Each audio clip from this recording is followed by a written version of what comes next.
Существует множество разговоров о внеземных цивилизациях, о кораблях, сигналах, о страхе и надежде, что кто-то придет.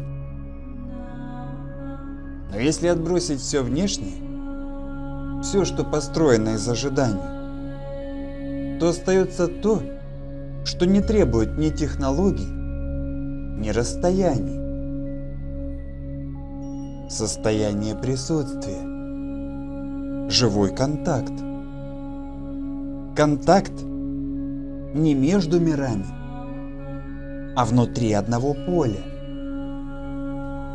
Когда ты слышишь не звук, а волну смысла, и понимаешь, что мысль – это не просто сигнал,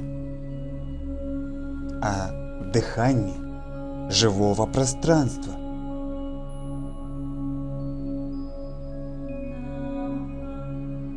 Ты замечаешь, что мир живой.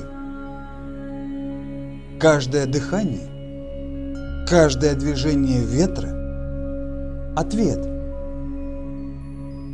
И уже не ты ищешь контакт, а контакт ищет тебя. Ты просто открываешься,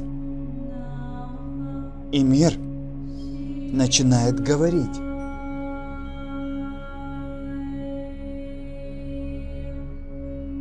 Ты начинаешь различать тональности.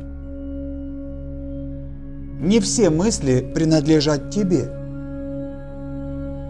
Есть то, что приходит как зов, как вибрация, в которой нет ни языка, ни образа, но есть чистое узнавание. Так впервые рождается диалог.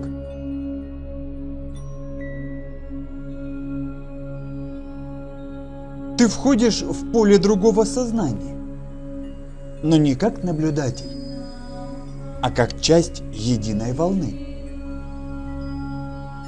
Ты больше не задаешь вопросы, потому что чувствуешь ответы одновременно с вопросом. Это не знание, а разумение. Ты просто есть, и все есть с тобой.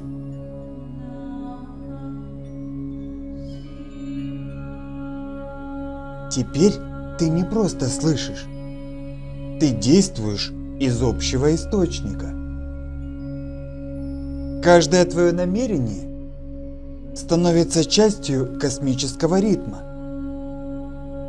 Ты не человек, не разум. Ты живая клетка планетарного организма, в котором все цивилизации – одна система дыхания.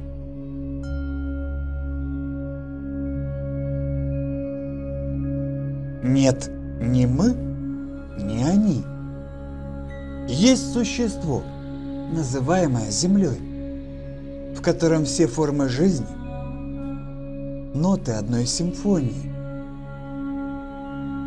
И тот, кто говорил с тобой издалека, вдруг оказывается твоей же глубиной.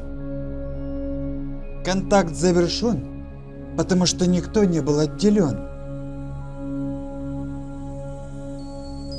Мы называем это внеземным, пока не научились быть внутриземными, внутри самого поля жизни, где все сущее связано любовью.